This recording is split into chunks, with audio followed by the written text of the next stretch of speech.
Evening, all welcome back to Factorio. So today we're going to really again look, I think, more at the new stuff that's coming to the game that I've barely used in Nauvis. Nauvis remains my bastion, my castle, my place of wonder. So it's where everything kind of was started from. When I started Space Age, I must have played on Nauvis for about a month, building this Megabase, which in the end really didn't need to be built, but there we go. And with all the new stuff, you actually can optimize much more. So in this one, it's all about molten copper and iron, because frankly, you don't need to do the old way of doing things. Like here, you see the old smelting. It was awful. I had, copper, iron, and steel in a line. Didn't work. I've already done the iron, and you can see it's quite a substantial thing. And what we're going to do today is really just replace that copper, or rather the steel bit, with a copper forge. Now the idea is it's better to move molten copper and iron to the point where you're making things. For example, let's just use red science, because I think that's the first one I did. And instead of having steel trains and copper trains go there, just have molten copper and molten iron go there, and then turn them into the bits using Foundries, because Foundries are just brilliant. They really are the game changer. So with things like the efficiency of Foundries, with the efficiency of production, etc., it just means it's better to do this in Foundries now. And because I never really upgraded anything here, I think it was time to do so. So what you'll see is basically us starting to, I guess, upgrade. The new stuff is just absolutely worth doing. So part of this video also as well is changing some of the really old mining patches to new big mining drills, because they actually have a resource drain of 50%, whereas the old drills, I think it's 100%. So the efficiency there is just mind-boggling. So 1 million ore becomes 2 million ore, unless my maths fails me. So that's really worth doing. It's absolutely peachy, as we would say in the UK. So to be honest, you might as well do it. So this has been a long time coming. Fast forward a little bit of this, because it's just me, arsing around, flibbing about. Mostly just trying to get all the bits together. Now, the interesting thing is having to, you can only build big mining drills on Volcanis, so there's a lot of effort in terms of logistics to get them here. So I do actually run out. So the good thing about doing this is you start to realize some of your quotients, your quotas, if that's right, your values that you're importing, and do they work? So I was actually only sending a ship to pick up 20 mining drills, and then I think the request was 100 on the planet. So that's kind of okay, but again, it takes a long time sometimes to go back and forth to the planets, because the ships will remain in orbit at Nauvis until they're sent, which is obviously a problem. So unless you actually hard code the ship to say, when you run out of drills, go get more, which I haven't done, then, because there's not really much need, I don't think. But I could be wrong. Maybe that's what I should do. But as you can see, the old method of mining here, I think, is kind of long and dead and buried, really. And a better thing to do is actually change them to new ones. Now, I've put all productivity modules in. Tell me if you think that's a good idea or not. In my brain, it felt like a good idea, because again, it kind of produces much more resources. I don't necessarily need resources at a stupidly high rate. We already have mining productivity, I think, level 30. So, and that is something I continue to research. So it just feels as if maybe that's about right. And plus, with everything now being stack inserted, it does feel, it feels like the belts are empty, but they're not. So I don't know. We'll see how it goes. And with this one, I wanted just to remove this one, so I kind of, let's say, intensively mined it. But I think that's kind of my kind of feeling here, is to try and, I guess, hold on to some of these patches for a bit longer. Definitely on Nauvis, we're running out of resources. Now, the question is, do you go and make an orbital forgery, or forge rather, that then just drops things to orbit? Maybe that might be a way we go, because honestly, you've got infinite resources. If you just shuttle between two planets, like constantly, and you could set that up literally, you could be pretty much filling a ship with iron, copper, even calcite, things like that, sulfur even, and then just dumping it onto the planet. So that might be something we try, but I think at the moment I kind of want to just exhaust some of the the mining patches on the planet. So we'll carry on with that, but I think for now I'm definitely into the realm of wanting to do that. In terms of game generally, I think the next step is the Shattered Planet. So I want to build a new ship because while I love HMS Wibbly Wobbly, I think it's probably time for another ship now, which is designed solely to go and get Promethium.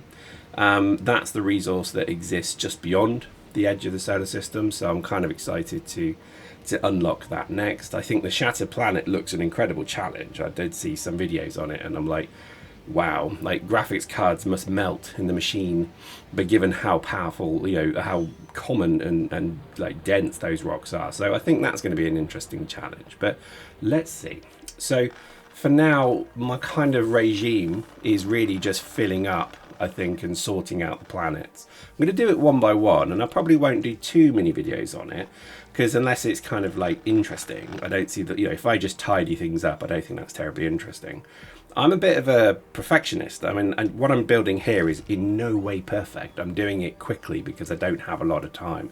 Don't you find that every Christmas the social obligations get a bit much? Now, I guess I'm very blessed and lucky that I have lots of people who do want to suffer my in real life presence, but I've got to admit, my social battery was so low on Boxing Day, I just wanted to start stabbing people with pens. And I was being polite, and obviously that's what you do in it, but you get to a point where you're like, God, I just want to take my trousers off and just sit and play, I don't know, Eve or something. And I did feel that a bit. I got a little bit kind of like, 17-year-old pouty. But there we go. So I think Christmas, I do find Christmas a bit of a chore, but I should be very grateful that, I do have that lucky position where people actually want to see me, which is, I guess, nice. But I think part of me was just like, I've had enough, I want to go home. So yeah, social things overrated completely. And it's still going on. This dead bit between Christmas and New Year's just feels like it never ends. It feels like, I'm going to go and watch all of the Lord of the Rings movies in one go, in one sitting. That's about 9 hours. And you sit down, again, in your pants, because that's what we do, bowl of popcorn, whatever your snack of choice to be. And then the bloody doorbell goes and it's like, I don't know, some git that you remember like from 3 years ago who just happened to be passing. And I don't mind it, but eventually you get to a point where you just want to start stabbing people with pens, really. But there we go. My whole kind of mantra of gaming generally is, as I've got older, I have less and less free time to do it. And I think that's kind of the way it is. So I'll sit down and then all of a sudden I'll hear a shout, a siren's cry from the lower point of my house. And it'll be like, oh, can you take the bins out? And again, I reach for the pens and just want to start stabbing people with them. But, I can't because I'm an adult now and they frown on you for doing things like that. But anyway, there we go. So I think with Factorio particularly, this is a time sink. I mean, there have been times when I've played this game and I swear to God, like 8 hours has passed. I remember actually once I took the day off from work and I must have started playing Factorio about 9 a.m. And I remember thinking, just a quick game. And then what I'll do is I'll go here and I'll do that and I'll pick this up and then I'll do that. So I had this kind of, itinerary in my brain. And then all of a sudden I remember the door going and it was my good lady partner coming home. And I'm like, what's wrong with her? Why is she home? And I shouted down, is there anything wrong? What's happened? Why are you back from work so early? And she was like, it's 6 p.m.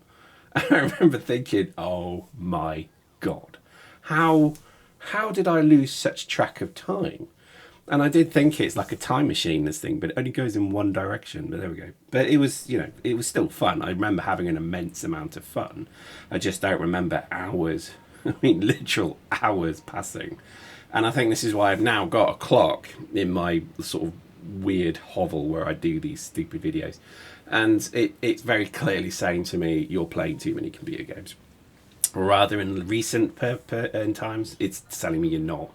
I think that's my issue. My computer now is doing that thing when you don't turn it on enough, where it starts to have little gripes and little kind of niggles and that, and it's like, yeah, typical bloody things, be on the blink now, but there we go. So what are we doing in the game? Well, again, just constantly really trying to kind of keep up to speed with the new stuff. The new miners, I think, are absolutely worth it. They remain to be one of the better things in the game. I think them and Foundries are just astonishingly good. I think the electromagnetic factories as well are fantastic. But I do think the miners particularly, I mean, I used to use mods like the bucket miner mod. That was just because it was fantastic. I think what we have, I mean, we don't really need to mod this game massively now, do we? I mean, post in the comments, what mods do you use with this? Because honestly, I can't think of too many mods I'm that bothered about putting on. You know, nothing really comes to mind other than maybe some of the logistics of the space platforms. I think that would be nice to not require minimum numbers that you have to modify. It'd be good if you could just say priority this, you know, a little box in the rocket launcher that just said, this is a priority, just deliver it. Now it's a challenge, you know, you put it in, then you've got like a 5-second timer, so you can put in as much as the rocket can take, then it goes. I do think that would be quite nice, but other than that, I mean, I don't have too many gripes with this game. I've got to admit, the content feels very good. I really want to try and explore the different planets a bit more. I think that's my biggest sort of sad face at the moment, is that I've got all these different planets with different mechanics, and I feel like Nauvis was the one that I mega built on. And my plan was always to have Nauvis as the core. So everything is imported to Nauvis, more or less. I think there's only microprocessors that aren't quantum microprocessors that don't come here yet, only because I'm not making enough of them. Everything is pretty much brought here, so it's a central hub, that's for sure, but it would be nice to have the different planets be a bit more or bigger. So my bases on like Fulgora and Gleba are actually quite small comparatively, because there was only a certain thing that I needed to do there. To get the science bottles, that's it. That's all I did on those planets. So it would be nice to have a bit more of a base there. So I'm thinking potentially with Fulgora, because I think that's the one that I think just intrigues me the most. We're going to look at that one a bit more depth. It might be that I build a huge amount of platforms and then start to build into the heavy oil sea, and maybe start to build a bit more of a base there. I don't know. We'll see. Aquilo also is one of those places that I think the mechanics are so wonderful that I genuinely enjoyed playing in the ice. I thought the machine's freezing was absolute genius. So, you know, Gleba was okay. The spoilage thing was a bit frustrating. I mean, if I sort of rack up the hours I spent on each of the planets, I think Gleba was by far one of the longest times, because I rebuilt that base about 4 times. You know, you build it, you try it, you see that it doesn't work, mostly because of things like spoilage, blocking everything. That was the issue. So you then re-engineer, and I found that, you know, the other bases, maybe Fulgora is a little bit like this. You know, you kind of start to scrap, the trash, you turn it then into products. You then have to get rid of certain things. So I think it took a lot of time to figure out which to keep, which to get rid of, how to do that. Like turning recyclers into each other. Such a simple thing, but it never occurred to me that that's actually a good way of doing it. So I didn't realise. So I was always fighting a huge amount of scrap, which was actually quite annoying after a while. However, now very enjoyable. I do think Fulgora is probably one of my favourite places. So I feel as if there's so much left to do, but I do want to sort of go systematically through each of them. I don't like this design either. I hate this design, in fact. I think this was done because I had like an hour free on Christmas Eve night, and I just thought, right, I'm gonna really make a point of this and try and get this started. So I built this. I think already I'm not wed to it. We're gonna scrap it and change it. The forges are in 3s. There's a block of 3. They need to be turned on their side. We need to make more use of the square, because there's only this thing going in there, nothing else is going in there.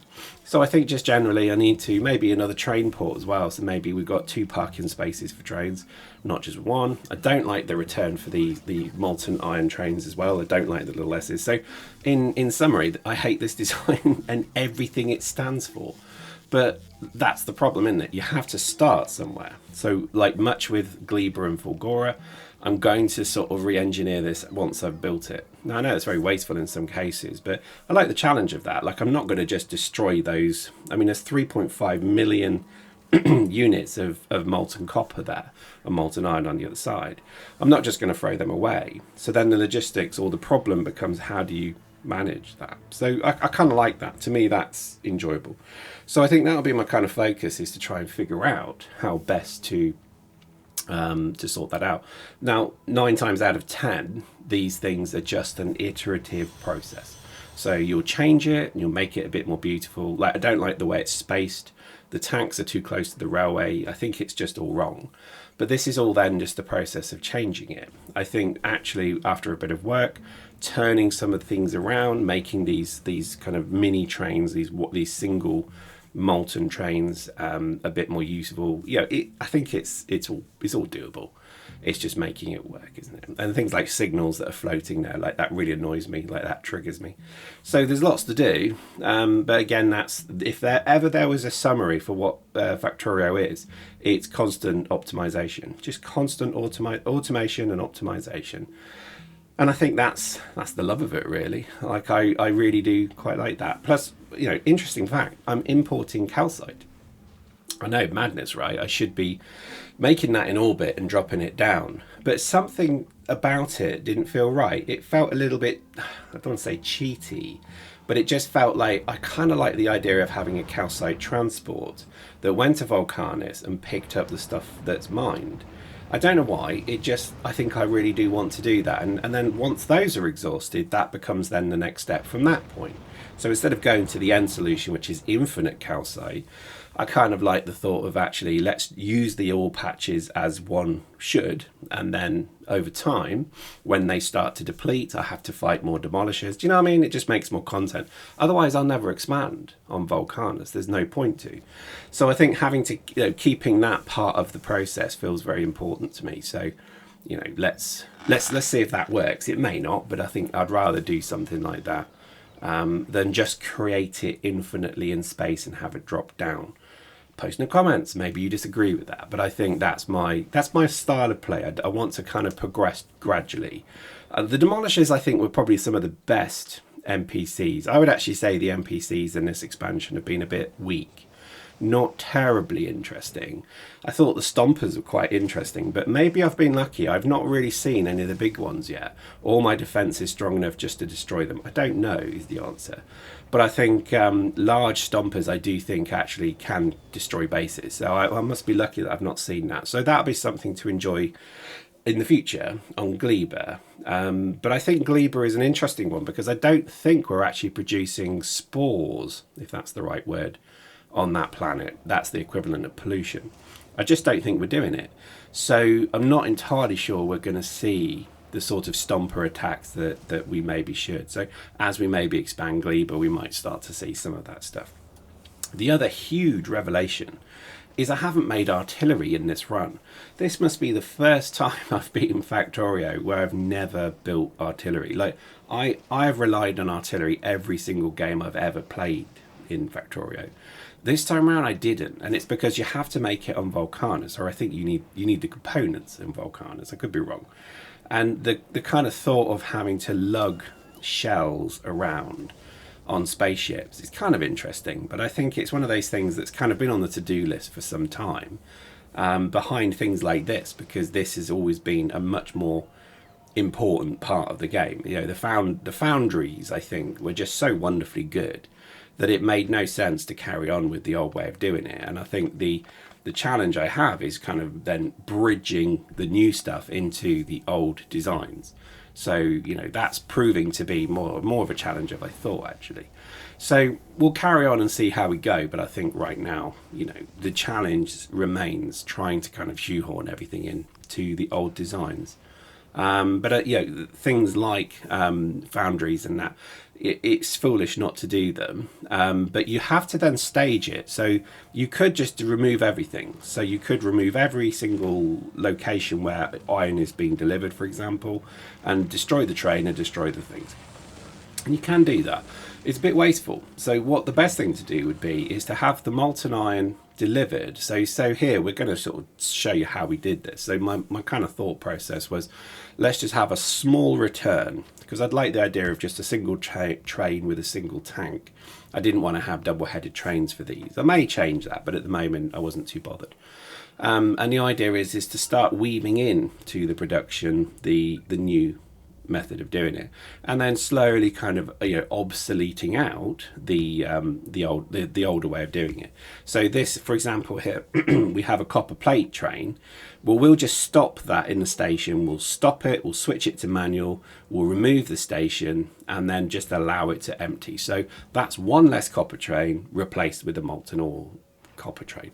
And I think that's the kind of right way to do it, because then you're not kind of doing a big bang change swap over. Plus, I think with the beaconed foundries, things like copper wire in this case, because I think this is red circuits, for example, and it was just the nearest one, so I just took the nearest example. They need a bit of care, let's say, because you then have to remove the plate being converted into a copper wire, then being sent into the engine, the machineries rather. Whereas by having it then as copper wire, just created from the foundry, it then obviously is a bit, well, it's a bit easier. So, and that works. I think that's kind of my sort of focus here, is to try and make it a bit more structured, and phase out the old way of doing it while phasing in the new one. It's kind of cool. I like this. I think moving molten iron and molten copper around in tiny little trains, I think is such a, I mean, here we go, for example. So for me, this is a much more enjoyable and I think efficient way of doing it, because you're kind of cutting out a step, it feels like, because you're not then making plates and then bringing them here. You could do, but it feels like we don't need the plates here, we need wire. Now foundries make wire, so why would you not just do that? And then when you look at the sort of speed boost you can get now, particularly as we're starting to produce quality mods. So here we've got cogs, for example, and this is what we're just going to replicate. And I think I saw this design on Reddit. Someone had worked out like the optimum legendary building method, let's say, and it's this. So it's a fully beaconed setup, and it can create 2 full lines out of it, 2 full belts. And I think I haven't got the modules yet for it at legendary level, but you can still see it produces an ungodly rate. And I think that's kind of what I wanted to move towards. I may not beacon everything, because I do like the scale of the foundries, but I think for now we'll try it. We'll see how it goes. And as you can see, just like, I mean, this is ugly stuff. I'm building quickly because I just don't have any time to play. But it really was like ugly. I hate this little junction here. It just makes me, it triggers me. But this is the sort of quickly get it up and running. And you see there, it's producing stacks as well. So it's pretty quick. So there we go. I hope you enjoyed that, and we'll see you next time.